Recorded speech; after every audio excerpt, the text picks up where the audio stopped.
하나님 말씀 에베소서 3장 5절에서 6절 말씀입니다. 에베소서 3장 5절에서 6절 말씀 우리 다 같이 한 목소리로 합독하겠습니다. 이제 그의 거룩한 사도들과 선지자들에게 성령으로 나타내신 것 같이 다른 세대에서는 사람의 아들들에게 알리지 아니하셨으니 이는 이방인들이 복음으로 말미암아 그리스도 예수 안에서 함께 상속자가 되고 함께 지체가 되고 함께 약속에 참여하는 자가 됨이라. 아멘.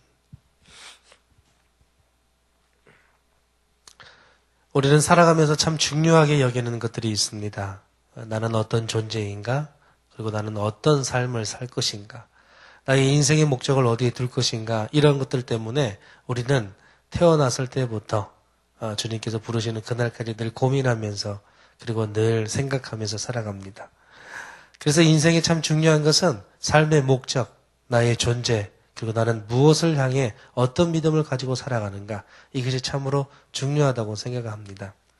오늘 말씀 6절에도 보니까 하나님께서 우리에게 참으로 귀중한 내용을 말씀해 주시고 계신데 그 중에 하나가 상속자, 지체, 그리고 약속에 대한 내용입니다. 우리가 살아가면서 목적이 무엇인가, 존재의 의미가 무엇인가 이런 것에 대한 고민을 하다 보니까 그리고 나 스스로도 존재성이 있고 나 스스로도 정체성이 있지만은 인간은 또 약한 존재다 보니까 내가 어떤 그룹에 어떤 무리에 소속되어 있는가 그런 것은 참으로 중요합니다. 그리고 내가 소속되어 있는 그 그룹에서 나는 또 다른 정체성을 알게 되고 또 다른 목적의식을 가질 수 있기 때문에 우리는 내가 소속되어 있는 그 무리에 대한 참으로 중요한 가치도 느끼면서 살아갑니다. 쉽게 말씀드리면 내가 살아가면서 어떤 생각을 가지고 어떤 목적을 가지고 살아가고 있고 또 어떤 생각과 목적을 가지고 살아가는 그 사람들과 만나고 있는가 참으로 중요하지요. 보통 우리가 이런 얘기를 하지 않습니까? 많은 책을 읽는 것은 참 중요합니다라는 것은 알고 있습니다. 그리고 그 책의 소중함도 알고 있습니다. 내가 가지고 있는 책장에 많은 책이 꽂혀 있으면 뭔가 모르게 부유해 보이고 내 자신이 지식인 것처럼 느껴집니다. 그러나 내 책상 옆에 있는 책꽂이에 꽂혀 있는 그 책들이 어떤 책이냐에 따라서 나는 어떤 사람인가가 달라질 수 있는 거죠. 많은 책이 꽂혀 있다고 해서 내 것이 된다고 볼 수도 없고 많은 책이 꽂혀 있다고 해서 저 사람은 책을 많이 읽는 사람이야 이런 포괄적인 내용은 들을 수 있겠지만 그런 어떤 나에 대한 의미는 되새길 수 있겠지만은 꽂혀 있는 책이 어떤 책이냐에 따라서 나는 어떤 사람입니다. 좀 더 구체적으로 말할 수 있지요. 내가 많은 사람들과 관계한다고 해서 관계력이 좋다라는 얘기도 좋지만 많은 사람과 관계하기 이전에 나는 어떤 사람과 관계하는가, 나는 어떤 사람과 함께 생활하고 있는가, 어떤 목적을 가진 사람과 함께 나는 살고 있는가가 더 중요한 것입니다. 그런 의미에서 본다면 저와 우리 성도님들은 참으로 행복하고 가치 있는 사람이라고 생각합니다. 왜입니까? 영원한 영생을 우리에게 허락하신 하나님과 함께 살아가기 때문입니다. 하나님의 성전에 아침에 첫 시간을 드리기 때문에 우리의 삶은 참으로 소중하고 우리는 행복하고 우리는 가치 있는 인생을 산다고 말할 수 있습니다. 믿으십니까? 그러한 마음으로 그러한 믿음으로 살아가는 저와 여러분들 다 되어서 우리 삶의 날마다 말씀으로 인해서 윤택해지기를 주의 이름으로 축원해 드립니다. 오늘 말씀에 보니까 그런 말씀이 있지요. 주님께서 거룩한 사도들과 선지자들에게 성령으로 나타내신 것 같이 라는 말씀이 있습니다. 여기 보니까 성령으로 하나님께서 나타내 보이시는 사람들에 대해서 먼저 설명하고 있습니다. 우리는 날마다 성령님과 함께 동행하고 싶어 합니다. 그러나 성령님께서 우리 삶 가운데 나 자신을, 성령님 자신을 드러내기 위해서는 먼저 성령님이 우리에게 역사할 수 있는 사람이 되고자 우리가 변화되는 삶을 살아가야 됩니다. 그것이 무엇이냐? 오늘 말씀 보니까 사도라고 얘기하지도 않았고 선지자라고도 얘기하지 않았습니다. 그 앞에 붙어있는 수식어가 있지요. 거룩한 사도와 거룩한 선지자들에게 성령으로 나타내셨다. 그런 얘기를 하고 있습니다. 그러면 우리는 늘 생각하기에 거룩한 것은 무엇일까? 말씀으로 충만하고 성령으로 충만하고 거룩한 것은 무엇일까? 하나님 말씀대로 살아가고 그 모든 것이 거룩하지요. 그러나 거룩하다는 단어를 한 말씀으로 말씀드릴 수 있는데 그것은 5절 후반부에 보면 나옵니다. 거룩한 사도들과 선지자들에게 성령으로 나타내신 것 같이 다른 세대에서는 사람의 아들들에게 알리지 않았다라고 표현하고 있습니다. 사람의 아들들이라는 말이 나옵니다. 그러니까 5절의 문맥상으로 볼 때 사람의 아들들에게는 알리지 않았는데 이 거룩한 사도들과 선지자들에게는 성령으로 나타냈다고 했잖아요. 그러면 여기 거룩한 이 말 속에 포함되어 있는 내용은 뭐냐면 바로 사람의 아들들이 아닌 누구의 아들들? 하나님의 아들들이 바로 거룩하다는 것입니다. 하나님의 아들들이 될 때, 하나님의 자녀가 될 때, 하나님의 사람이 될 때, 하나님의 선민이 될 때 그 백성, 그 사도, 그 선지자, 그 사람은 거룩한 존재가 된다는 것입니다. 사랑하는 성도 여러분, 우리는 모세가 하나님을 만났던 그 장소를 기억합니다. 모세가 하나님을 만났던 그 떨기나무 아래에, 불 붙는 그 떨기나무 아래에서 하나님은 그에게 얘기합니다. 내가 선 곳은 거룩한 땅이니 내 발에서 신을 벗으라. 그렇게 말씀하고 있습니다. 사랑하는 성도 여러분, 하나님을 만났던, 하나님의 음성을 들었던 그 모세가 하나님을 만났던 그 떨기나무 아래는 어떤 곳이었기 때문에 하나님은 그 자리를 거룩하다고 얘기했던 것일까요? 그 떨기나무 아래 땅은 다른 땅과 유달리 다른 땅이 아니었습니다. 그 땅은 그저 평범한 땅이었습니다. 그 땅은 그냥 지나가는 가축과 양떼들이 자기들의 배설물을 내어놓을 수밖에 없는 그런 뾰족한 척박한 돌이 있는 산의 한 불가한 땅이었습니다. 그런데 하나님은 그곳을 거룩한 땅이라고 했습니다. 왜입니까? 하나님이 지금 그곳에서 누구를 만나고 있어요? 모세를 만나고 있기 때문에 그 땅은 거룩해지는 것입니다. 하나님이 모든 것을 만드셨습니다. 하나님이 모든 생명체를 만드셨습니다. 그 중에서도 하나님의 형상으로 사람을 만드셨습니다. 그러나 거룩한 사람과 거룩하지 못한 사람의 차이는 무엇입니까? 하나님이 함께하는 사람이냐, 하나님이 함께하지 않는 사람이냐에 따라서 거룩성은 존재 여부가 갈린다는 것입니다. 하나님은 성령으로 우리 모두에게 나타내고 싶어 하십니다. 그러나 하나님의 비밀을 누구에게 알리셨습니까? 거룩한 사도와 거룩한 선지자들에게 알렸다는 거예요. 그 거룩 앞에는 무엇이 있는가? 하나님의 존재가 있다는 거예요. 사랑하는 성도 여러분, 우리 모두는 거룩한 존재인 것을 믿으시기를 바랍니다. 하나님이 여러분과 함께 한다는 것을 믿으시기 바랍니다. 오늘 거룩한 사도와 선지자들에게 성령으로 나타내신 것처럼 우리가 하나님의 자녀가 될 때 우리는 거룩해질 수 있다는 것입니다. 그런데 그 하나님의 자녀 거룩한 사람들에게 하나님이 무엇을 나타냈는가, 무엇을 약속했는가, 바로 그것이 중요합니다. 오늘 본문의 말씀은 아니지만은 어제 말씀 4절에 보니까 그리스도의 비밀을 이 사도 바울이 깨달았기 때문에 그는 이방인을 위해서 갇힌 자가 되었다고 설명하고 있습니다. 여러분, 그가 이방인을 위해서 갇힌 자가 될 수 있었던 것은 무엇 때문이었나요? 그리스도의 비밀을 깨달았기 때문에. 그 그리스도의 비밀은 무엇인가요? 바로 복음입니다. 이 복음을 깨달았기 때문에 그는 그리스도의 비밀을 깨달은 자로서 이방을 위해서, 이방인들을 위해서 갇힐 수 있었다는 것입니다.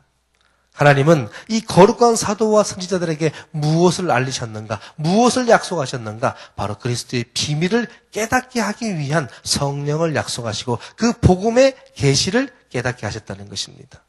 성도 여러분, 그래서 오늘 말씀을 보니까는 아직은 하나님의 자녀가 아닌 자들에게 알리지는 않았지만은 거룩한 사도들과 선지자들에게 성령으로 알렸다는 것은 무엇이냐? 하나님의 자녀들에게 그리스도의 복음, 그리스도의 비밀을 먼저 알려줬다는 것입니다. 그 이유는 뭔가요? 아직은 이방인들에게 알리지 않은 이유는 뭔가요? 하나님의 복음이 하나님을 알지 못하는 자들에게서 전해질 수는 없는 겁니다. 하나님의 복음을 깨달은 자들을 통해서 알려줄 수밖에 없는 거지요. 거룩한 사도들과 선지자들이 하나님의 복음을 깨닫고 나서 하나님을 알지 못하는 자들에게도 전하게 하기 위해서 아직은 이방인들에게 알리지 않는 것입니다. 그러나 결론은 무엇입니까? 하나님을 알지 못하는 그들도 어떤 존재가 되게 하기 위해서? 거룩한 존재가 되게 하기 위해서 거룩한 사람들을 사용하여서 그리스도의 복음을 전하시겠다는 것입니다. 그러면 우리는 앞에도 설교 시간에 이런 얘기를 했잖아요. 나는 어떤 존재로 살 것인가? 나는 어떤 목적을 위해 살 것인가? 그것이 인생에서 가장 중요하다고 말씀드렸잖아요. 오늘 말씀에도 보니까 그런 내용이 있는 겁니다. 우리는 무엇을 상속받기를 원하는 자인가? 우리는 누구와 함께 지체가 되고 누구와의 만남을, 누구와 어떤 공동체에 소속되면서 살아가기를 원하는가? 그리고 우리는 앞으로 무슨 약속에 참여한 자로 소망을 바라보고 소망을 가지고 살 것인가? 이것이 중요하다는 것입니다. 사랑하는 성도 여러분, 바울이 갇혀 있는 것, 그것은 현실적으로 볼 때 참으로 암담하고 답답한 상황이었고 그런 일이었습니다. 그러나 바울은 그 마음에 기쁨이 있습니다. 무엇을 약속받았기 때문에 그렇습니까? 영원한 하늘을 약속받았기 때문에 그런 것입니다. 그래서 바울은 현세에 대해서 안연하거나 안주하거나 답답해하지 않았습니다. 그러나 사실 이만한 믿음이 된다는 것은 쉽지 않습니다. 어렵습니다. 누구나 내가 현재 살아가는 이 현실의 어려움이 우리에게 닥칠 때 누구나 근심하고 걱정할 수밖에 없습니다. 그게 사람입니다. 그러나 우리가 그것을 이길 수 있는 것은 바로 그리스도의 복음이 있기 때문임을 믿으시기 바랍니다. 성도 여러분, 결국 우리는 어떤 사람이 됩니까? 상속받을 자. 우리는 그리스도 안에서 한 지체로서 부활의 소망을 가지고 새 하늘과 새 땅을 바라볼 사람들이 될 것입니다. 그러나 우리는 무엇을 상속받는 것입니까? 이 땅에서 많은 사람들 예수님을 알지 못하는 그야말로 사람의 아들들이 바라는 유산과 재산을 상속받는 사람들입니까? 우리는 복음을 상속받는 사람입니다. 그래서 우리는 복음을 전하고 이 복음이 온 세계에 전해질 수 있도록 애쓰는 사람들입니다. 그래서 우리는 복음 때문에, 복음을 전하는 상속자이기 때문에 우리는 복음으로 인해서 영원한 생명을 누릴 것입니다. 그래서 우리는 그 약속에 참여하는 자가 되는 것입니다. 그리고 그 공동체가 무엇입니까? 바로 교회라는 것입니다. 우리는 교회 공동체입니다. 사람이 살아가면서 이 교회라는 공동체에 속해서 산다는 것은 참으로 행복합니다. 왜입니까? 영원한 생명이 있는 거예요. 영원한 소망이 있는 거예요. 집 때문에 고민하고, 건강 때문에 고민하고, 자녀들 때문에 고민하고, 이 땅에서 산다는 것이 참 복잡해요. 관리할 게 많고, 생각해야 될 게 많고, 걱정하고 근심해야 될 것들이 너무 많아요. 그렇잖아요. 근데 하나님 품에 가면 그런 걱정이 다 사라지는 거예요. 생명에 대한 걱정도 할 필요도 없고, 집에 대한 걱정을 할 필요도 없고, 자녀에 대한 걱정을 할 필요도 없습니다. 왜? 하늘나라 가면 무자식이 상팔자라고. 하늘나라 가면 내 자식이 있을까요? 없어요. 걱정거리가 없어요. 왜? 모두가 하나님의 자녀인 것입니다. 건강에 대한 걱정이 있습니까? 하나님 안에서 질병도 없고 근심도 없고 걱정도 없고 아픔도 없는 그 나라에서 우리는 걱정할 필요가 없는 것입니다. 모든 것이 행복한 것입니다. 그러한 소망을 바라보고 우리가 지금은 어렵지만은 복음의 상속자가 돼서 복음을 전가하는 이 현실에 잠깐 겪는 고난은 영원한 생명에 비하면 아무것도 아니라는 것을 우리는 잘 알고 있잖아요. 그럼에도 불구하고 오늘 하루도 우리는 현실에 빠져서 허죽거리며 살아가고 있지 않습니까? 저도 목사로서 교회 사역을 하고 있지만은 교회 사역에 집중하다 보면은 때때로 하나님과의 관계를 잊어버릴 때가 있습니다. 해야 할 일들이 쌓이다 보면은 그 일을 어떻게 빨리빨리 처리하고 정리해야 된다는 생각 때문에 하나님을 잊어버리고 살 때가 있습니다. 그러다 보면 어느 순간 그 시간도 1시간, 2시간, 하루 이틀 지나다 보면 나는 하나님의 사람이라는 생각보다 일에 매인 사람이 될 때도 있습니다. 그러나 우리가 늘 간직하고 마음에 품어야 할 것은 우리는 일을 하기 위한 존재라기보다 복음에 매인 사람이 되어야 된다는 것입니다. 하나님과 함께 살아가는 것이 행복한 사람이 되어야 된다는 것입니다. 그래야 할 때 우리가 살아가고 헌신하고 하는 이 모든 사역의 초점이 올바로 정립되고 나는 어떤 존재인가를 똑바로 알고 살아갈 수 있다는 거죠. 성도 여러분, 우리가 무엇에 매여야 될까요? 복음에 매인 자 되기를 간절히 소망합니다. 오늘 하루도 말씀 때문에 행복하고 자유하고 오늘 새벽에 주 앞에 나와서 기도하는 여러분의 기도 소리가 응답되며 성령님께서 역사하시는 놀라운 은혜가 있는 하루가 되기를 주의 이름으로 축원해 드립니다. 마음의 담력을 품고 마음의 소망을 품고 오늘도 하늘 소망에 참여한 사람들이 되었다는 것을 기억하면서 나는 하나님의 아들, 하나님의 딸이라는 것을 기억하면서 거룩한 자존감을 가지고 살아가는 저와 여러분들 되기를 주의 이름으로 축원해 드립니다. 기도하십시다. 하나님 아버지 감사를 드립니다. 오늘의 말씀 보면서 하나님 지금은 갇혀있지만 그러나 영원한 소망을 품고 담대히 복음을 전했던 바울의 그 영성처럼 하나님 우리도 그렇게 살아갈 수 있도록 축복해 주옵소서. 때때로 인간의 모습으로 연약하고 또 부족하여서 인간의 일들, 세상의 일들 때문에 고민하고 낙담할 때 주님 우리 입술과 우리 마음을 주장하여 주셔서 하나님의 거룩한 대의와 섭리를 기억하며 묵묵히 참고 이겨낼 수 있는 신앙인 되게 도와 주옵소서. 예수님 이름으로 기도하옵나이다. 아멘. 공동기도문 말씀삼 공동체 함께 기도합니다. 말씀과 삶이 어우러져야 참된 부흥이 일어나는 것을 믿습니다. 우리 허물과 연약함을 겸허하게 고백하며 말씀을 사모합니다. 진리의 말씀, 성경에 약속된 하나님의 부흥을 기다립니다.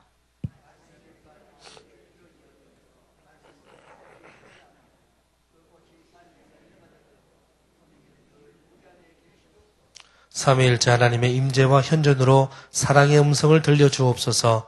주님, 우리 공동체의 비전을 굳세 믿음으로 거듭하여 선포합니다. 하나님 말씀의 거룩한 리더십으로 그리스도의 삶과 세계를 변화시킨다. 아멘. 주기도문합니다. 하늘에 계신 우리 아버지, 아버지의 이름을 거룩하게 하시며 아버지의 나라가 오게 하시며 아버지의 뜻이 하늘에서와 같이 땅에서도 이루어지게 하소서. 오늘 우리에게 일용할 양식을 주시고 우리가 우리에게 잘못한 사람을 용서하여 준 것 같이 우리 죄를 용서하여 주시고 우리를 시험에 빠지지 않게 하시고 악에서 구하소서. 나라와 권능과 영광이 영원히 아버지의 것입니다. 아멘. 지금 들은 말씀이 내 삶으로 이어지게 하옵소서.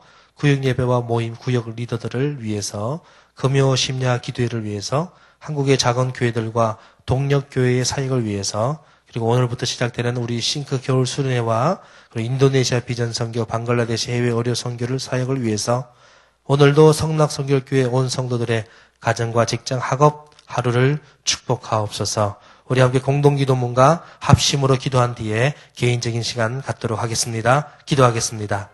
하나님 아버지 감사합니다. 오늘의 말씀 기억합니다.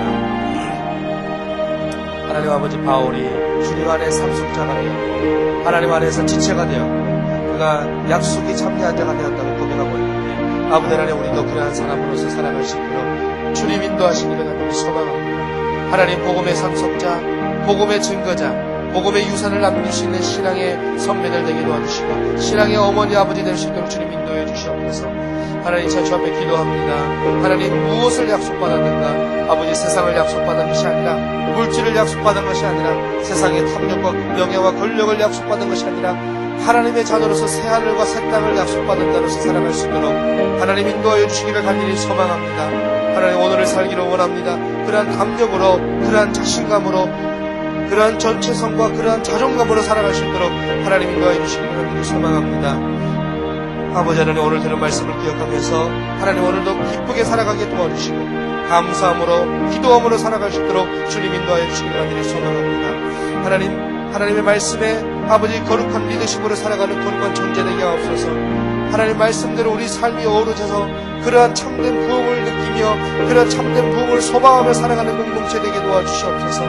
하나님 아버지 때때로 인간의 연약함과 허물이 있지만은 그 모든 것 때문에 매여 사는 것이 아니라 그 모든 것을 능히 다스리며 승리하는 예수 그리스도의 부활하신 승리의 그 거룩한 모습 앞에 아버지 우리도 담대함을 가지고 살아갈 수 있는 공동체 일원되게 도와주시기를 간절히 소망합니다. 오늘도 주님께서 거주신 거룩한 말씀 앞에 뿌리를 내리며 그 말씀의 역사 앞에 고개를 숙이며 순종하며 살기를 원하오니 하나님 아버지 우리의 순종됨이 주님 앞에 복되게 하시고 주님께 기쁨이 되게 하여 주시고 우리 삶의 유익하게 되는 거룩한 비결이 되게 하여 주셔서 오늘도 말씀에 순종하며 살아가는 말씀삼 공동체 되게 도와주옵소서. 오늘 들은 말씀을 기억합니다.